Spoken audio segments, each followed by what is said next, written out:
Map politics, दुश्मन की नई ट्रिक। दर्शकों, आप देख रहे हैं देश का सवाल। नेपाल के नक्शे में कश्मीर गलती या सियासत? क्या पड़ोसी देश की किताबों में छपी एक तस्वीर सिर्फ प्रिंटिंग एरर है या इसके पीछे छिपी है बड़ी राजनीतिक सोच? नेपाल अलायंस के नक्शे में कश्मीर को जिस तरह दिखाया गया, उसने कई सवाल खड़े कर दिए हैं। क्या यह महज लापरवाही है या जानबूझकर फैलाया जा रहा भ्रम? और सबसे बड़ा सवाल, क्या यह न्यूट्रल स्टैंड है या किसी और नैरेटिव को मजबूती देने की कोशिश? भारत साफ कहता है कश्मीर उसका अभिन्न हिस्सा है, लेकिन बार बार नक्शों में हो रही ऐसी गलतियां क्या इत्तेफाक है या एक पैटर्न बन चुका है? किताबों में छपी ये लाइनें क्या आने वाली पीढ़ियों की सोच तय कर रही हैं? क्या यह सिर्फ एक नक्शे का मामला नहीं या भारत की संप्रभुता को चुनौती देने की कोशिश है? क्या वक्त आ गया है कि भारत ऐसे मामलों पर और सख्त रुख अपनाए?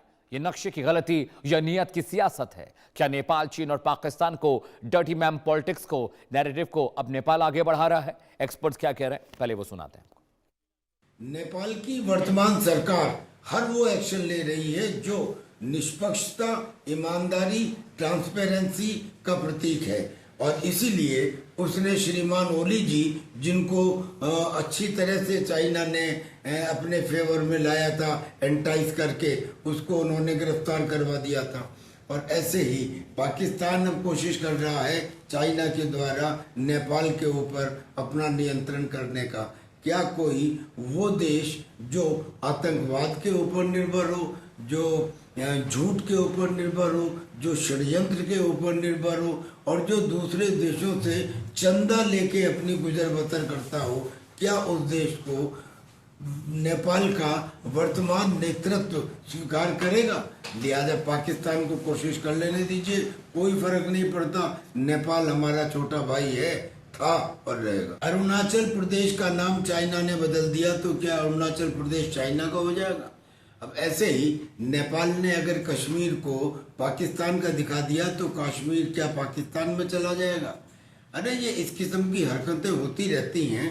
आप ये देखिए कि जो सबसे बड़ी सुपर पावर है इस समय दुनिया की, अमेरिका ने, उसने तो पीओके को भी हिंदुस्तान का हिस्सा दिखाया है। नेपाल ने अपनी नीति बदलते हुए ऐसा क्यों किया? जो आमतौर पर भारत समर्थित नीति अपनाया करता था, भारत के मानचित्र को काफ़ी तवज्जो दिया करता था, वह अचानक से पाकिस्तान को पसंद आने वाली बात क्यों करने लगा है? कहीं इसके पीछे चीन की रणनीति तो नहीं है? इसके पीछे चीन की निश्चित रूप से रणनीति हो सकती है, क्योंकि चीन बांग्लादेश से लेकर श्रीलंका, मालदीव हर जगह सक्रिय है। वह हमारे हर पड़ोस में घुस चुका है। ऐसे में अगर नेपाल में उसकी दखलंदाजी हो तो इससे कोई आश्चर्य नहीं होना चाहिए। और उसके साथ साथ यह भी संकेत मिलता है कि दरअसल नेपाल की आगे आने वाली सरकार कितने भारत के पक्ष की होगी और कितनी भारत विरोधी होगी। तो आपने एक्सपर्ट को सुन लिया। आज का सवाल सुन लीजिए, देश का सवाल जिस पर अगले एक घंटे लगातार चर्चा होनी। सवाल नंबर 1, क्या नेपाल के टेक्स्ट बुक पे कश्मीर को गलत दिखाना सिर्फ गलत ही है या इसके पीछे कोई एजेंडा चला रहा है नेपाल? सवाल नंबर 2 आपकी स्क्रीन पर, अगर ये सिर्फ प्रिंटिंग टेक्निकल एरर था तो ऐसी गलती बार बार क्यों सामने आती है? सवाल नंबर 3 जिस पर हम चर्चा करेंगे पैनल से, क्या भारत को ऐसे मामलों पर और सख्त कूटनीतिक कदम उठाने चाहिए?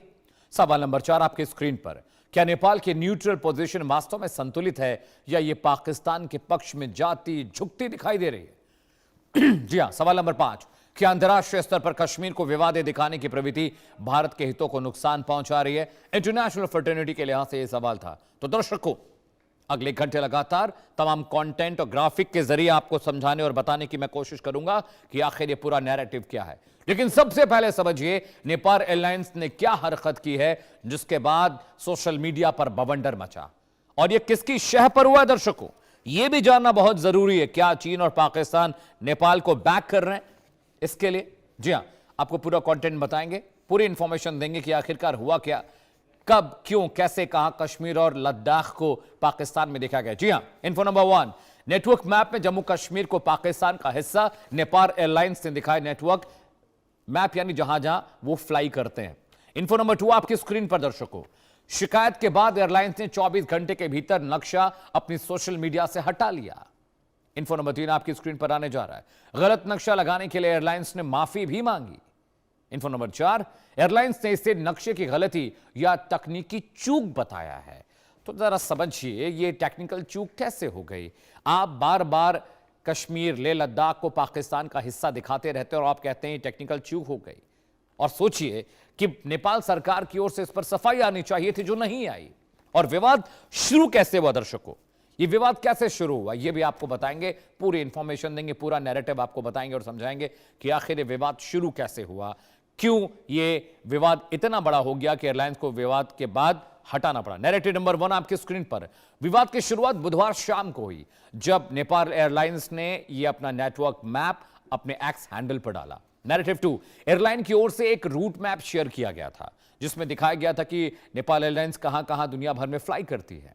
नैरेटिव नंबर 3 आपकी स्क्रीन पर।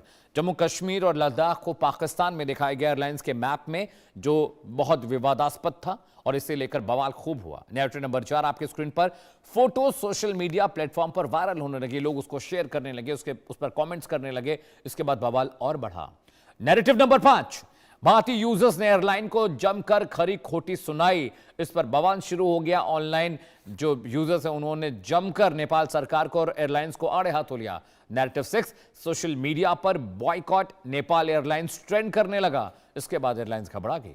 जी हां, उसे लगा कि अब तो काम खराब हो गया है, तमाम जो फ्लाइट्स हैं अब उड़ना बंद कर देंगे, इंडिया से हमारी फ्लाइट कैंसिल हो सकती है, वहां पर अगर विरोध हुआ तो हमारा बहुत नुकसान होगा। बॉयकॉट नेपाल एयरलाइंस जब ट्रेंड करने लगा तब यूजर्स ने सरकार से कूटनीतिक विरोध दर्ज कराने की मांग भी की।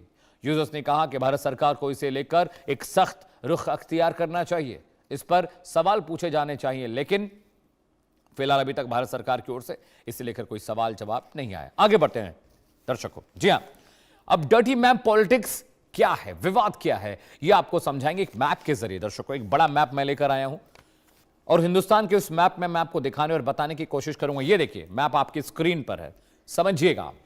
भूटान, अरुणाचल प्रदेश, चाइना, नेपाल, लद्दाख, जम्मू कश्मीर, पाकिस्तान। शुरू करते हैं ईस्टर्न पार्ट ऑफ वर्ल्ड से। ये जो अरुणाचल प्रदेश का हिस्सा है, यहां पर जो किनारे वाला बॉर्डर वाला जो इलाका, इसको चीन हमेशा अपना हिस्सा बताता है, इसे लेकर बहुत बवाल मचता है। चीन हर साल नक्शा जारी करता है, अरुणाचल प्रदेश के अलग अलग जिलों के और जो वहां पर इलाके हैं उनके नाम बदल देता है, और जब ये नाम बदलता है तो भारत सरकार की तरफ से भी इसे लेकर टिप्पणियां होती हैं। तो अरुणाचल प्रदेश का जो हिस्सा है, बहुत सारा पार्ट जो है, इस हिस्से को चाइना अपना बताता रहता है। दर्शकों, आगे बढ़ते हैं, उसके बाद यहां पर आते हैं। ये लेह लद्दाख और जम्मू कश्मीर का जो हिस्सा आपको ऊपर दिखाई दे रहा है, इसी को एयरलाइन ने पाकिस्तान में दिखा दिया था। देखिए, जो ये दोनों हिस्सा है, ये ब्लिंकर्स यहां और यहां पर जो ब्लिंकर्स हैं दर्शकों, इसको पाकिस्तान में, यहां से जो पूरा मैप है ये पाकिस्तान के हिस्से में दिखा दिया था। पाकिस्तान यहीं तक है, लेकिन उसको एयरलाइंस ने यहां तक पहुंचा दिया और उसके बाद बवाल मचा, क्योंकि जम्मू कश्मीर लेह लद्दाख भारत का हिस्सा है, लेकिन ये मैप यहां तक कवर कर दिया गया और इस वाले हिस्से को पाकिस्तान में दिखाया गया जो ऊपर ब्लिंक कर रहे हैं। इसके अलावा नेपाल यहां पर है। देखिए दर्शकों, ये वाला जो इलाका है वो नेपाल का इलाका है और यहां वाले इलाके में भी लगातार ये जो इलाका आप देख रहे हैं ब्लिंक कर रहा है नेपाल का, यहां पर चाइना का प्रभाव लगातार बढ़ता जा रहा है और बहुत सारी नेपलीज कॉलोनी के अंदर, जमीनों के अंदर, उनके बॉर्डर्स के अंदर चाइना ने अपनी कॉलोनीज बनाना शुरू कर दी। दर्शकों, तो ये मैप आपने देख लिया, कहां पर डर्टी पॉलिटिक्स मैप पर हो रही है, विवाद क्या, मैंने आपको समझा दिया। अरुणाचल प्रदेश और जम्मू कश्मीर, लेह लद्दाख का जो इलाका है, अक्साई चीन का जो इलाका है, उससे चाइना अपना कहता है और नेपाल एयरलाइंस ने ये दोनों हिस्से कश्मीर और लद्दाख के ये पाकिस्तान के मैप में दिखा दिए।